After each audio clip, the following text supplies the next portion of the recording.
A few moments later.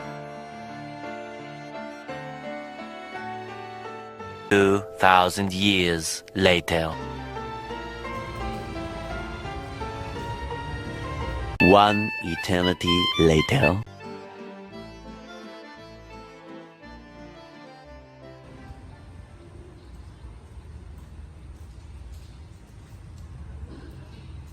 Hi, son. Hi. What are you doing here? I'm just waiting for someone. Well, but it seems you have waited so long. Oh, Yeah, he will come, right? I have no idea. Have you ever feel bored for waiting? What would it be like if you don't even know what we're waiting for or why we're waiting, and yet we're still waiting? Today, I would like to suggest a famous absurd theater about endless waiting of two people who don't even know what they are waiting for. It reminds me of Waiting for Godot. That is a tragic comedy written by Samuel Beckett. Samuel Beckett, he was born on 13 April 1906 in Dublin, Ireland. He was an Irish novelist, dramatist, short story writer, poet, and literary translator. He was greatly influenced by modernist writers such as James Joyce, with whom he had a close relationship. Referring to his childhood, Beckett he attended Ilford House. After Ilford House, he also attended Football Royal School, and when he was 17 years old, he attended Trinity College. In his young, he would periodically experience self-depression, keeping him in bed until midday. The experience would later influence his writing. In 1937, while recovering in the hospital, he met Suzanne, a piano student in Paris. The two would become long-life companions and eventually marry. During World War II, he fought in the resistance movement until 1942, when members of group were arrested by the Gestapo. He and his wife fled to the unoccupied zone until the end of war. After of war, he settled in Paris and began his most fruitful period as a writer. He is particularly associated with the theater of the episode, a movement in post-war European theater that focused on the meaningless of human existence. Here are five of the most important and renowned works by Samuel Beckett. 1. Mulloy, 1951, the first novel in Beckett's significant trilogy. Mulloy received important praise from French critics. It tells a complex story about identity and existence using a unique and challenging narrative style. 2. Waiting for Godot, 1953. Beckett is most famous play. It depicts two characters waiting for a figure named Godot who never appears. The play explores themes of expectation and the absurdity of waiting. It achieved quite success. The play ran for 400 performances and enjoyed critical praise. 3. Endgame, 1957. This play is about four characters living in a running world. It talks about ending, death, and how life can seem pointless at times. 4. Crab's Last Tape. In this place, an old man named Crab listens to recording of her younger self. He thinks about his memory and regret as he grows older. 5. Happy Days, 1961. This place is about a woman named Winnie who is stuck in a mound of earth up to her waist. She tried to stay happy and hopeful, even though his situation is getting worse. The theater of the absurd is a theoretical style orienting that emerged in the mid-20th century, particularly after the World War II. It relied heavily on existential philosophy from Albert Camus and Jean-Paul Sartre, and its category for play of absurdist fiction. The theater of the absurd was popularized by Martin Esslin in his book named Theater of the Absurd. However, the most famous word of the Theater of the Absurd is Waiting for Godot by Samuel Beckett. The character of the Waiting for Godot had 5 characters, and one character is not appeared in this story, but the other character mentioned to him. It had 2 main characters. It is Vladimir and Estrago. Vladimir or Didi, he has better memory, but his friend Estragon or Gogo, he has chronically poor memory.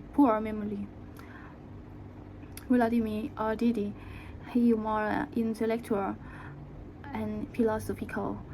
He is different from Estragon. And the 3 character is the boy. The boy is the Godot's message. And Puzzle is overbearing man. Lucky is Puzzle's slave. Godot is innocent person. For Vladimir and Estragon are waiting for. Waiting for Godot was originally in French as Unintended Godot in the year 1952 and was produced on stage in 1953. And the play had been performed in England for the first time in 1955. Waiting for Godot is about 2 men, Vladimir and Estragon, meet near a tree. They are waiting there for a man named Godot. While they wait, 2 other men enter. Puzzle is on his way to the market to sell his slave, Lucky. He pauses for a while to converse with Vladimir and Estragon, and then leave. After Puzzle and Lucky leave, a boy enters and tells Vladimir that he is a messenger from Godot. He tells Vladimir that Godot will not be coming tonight, but that he will surely come tomorrow. Vladimir asks him some questions about Godot, and the boy departs. After his departure, Vladimir and Estragon decide to leave, but they do not move as the curtain falls. The next night, Vladimir and Estragon again meet near the tree to wait for Godot. Lucky and Puzzle enter again, but this time Puzzle is blind, and Lucky is dumb. Puzzle does not remember meeting the 2 men the night before. They leave, and Vladimir and Estragon continue to wait. Okay, let's move to the theme of Waiting for Godot. We have 5 themes in this story. The first one, absurdity of existence. The 2 main characters, both of Vladimir and Estragon, are waiting for someone named Godot, but he never appears. And this waiting represents the aimlessness of human life, as many of their actions doesn't result in anything. For example, the endless waiting for Godot, the repeating of same conversation, the switching of his head, and Gogo, repetitive putting on and taking off his shoe. This action reflects the idea that the life has meaninglessness, and humans must create their own meaning in an observed world. The second, the suffering and the uselessness of whole human efforts. As we can observe for all of their action in this story, the main action is be patient and wait for Mr. Godot. They did random things for pass the time while waiting for Mr. Godot, but a long time they never come. However, at the time, they really thought they should go, but also should to try and wait miserably for what they thought was coming. Third, nature of time. Okay, although the setting of this play may seem like lifeless and like a clear indicator of time, but that's the scene where we can notice the passage of time while they're waiting. This is shown through the leafless tree, which unexpectedly sprout leaf without even noticing how much time had passed. Fourth, human relationships.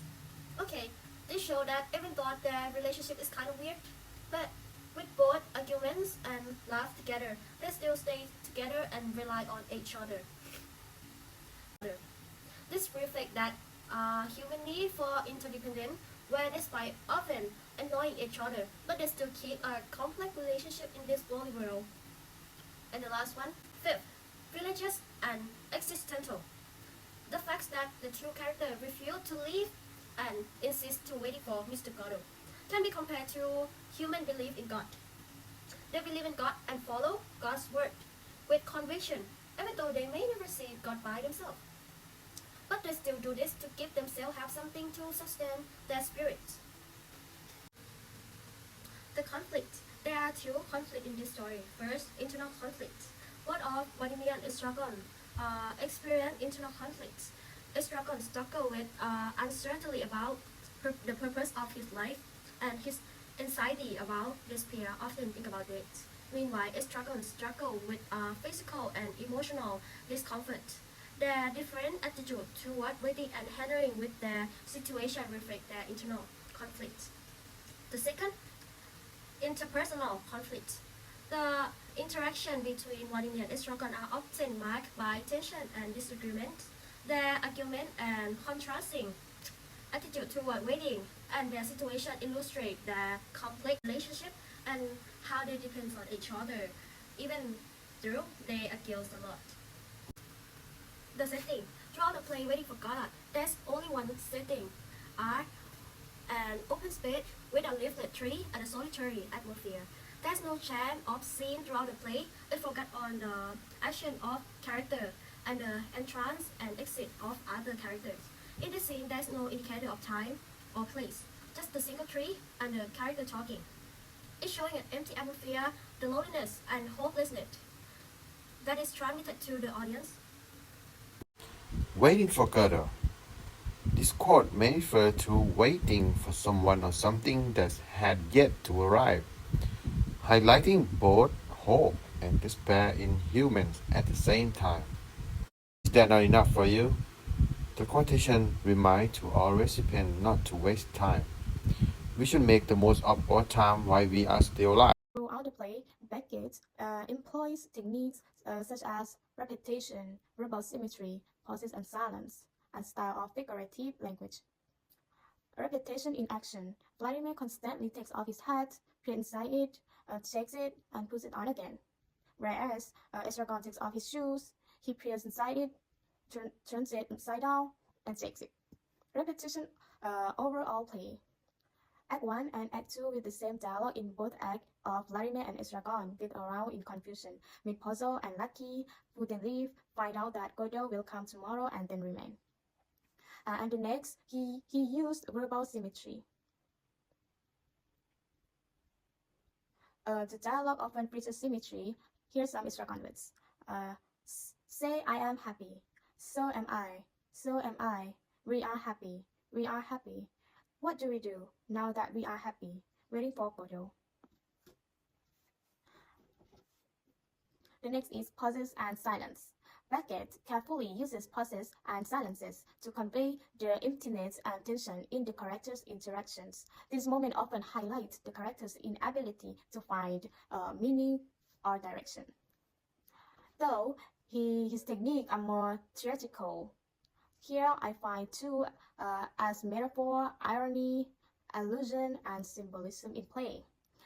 First metaphor. Godot himself is often interpreted as a metaphor of a god, hope, or any ultimate answer to life. Irony. There is dramatic irony in the character's decision. They wait endlessly for Godot, who may never come, which highlights the absurdity of their hope and persistence. And the next is allusion. The play contains Christianity and biblical allusion, such as reference to the story of the two thieves crucified alongside Jesus. And the last one is symbolism. Lucky here represents a tragic example of human race. Then the leafless tree. This tree portrays the world as barren and lifeless, emphasize the lack of purpose and meaning of character, meaning the character must contend with. Lucky's back is a symbol. Lucky never puts down, except then it's necessary to fulfill one of puzzle orders. And this action echoes the human tendency of enslavement and burdens. For this rope, it is shown that the relationship between puzzle and Lucky as master and slave. For literature criticism, overall of this play, it leaves the audience confused due to its circular and perplexing plot.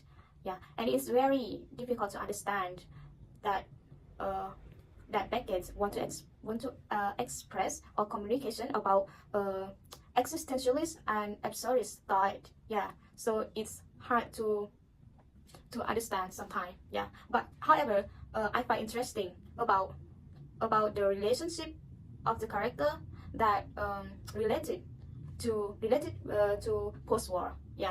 The relevant over to present situation. In my opinion, after watch the play Waiting for Godot, I learned that sometimes just waiting for something we hope for isn't enough. You need to take action to make a chance, because waiting alone won't bring any change. For example, if the character in the play had decided to leave instead of waiting, they might found a new purpose and maybe it's make his life better. Similarly, if you only wait and think about getting good grades without studying or taking any action, we won't achieve them. Thus, why waiting is important. We also need to take action to make our life meaningful too.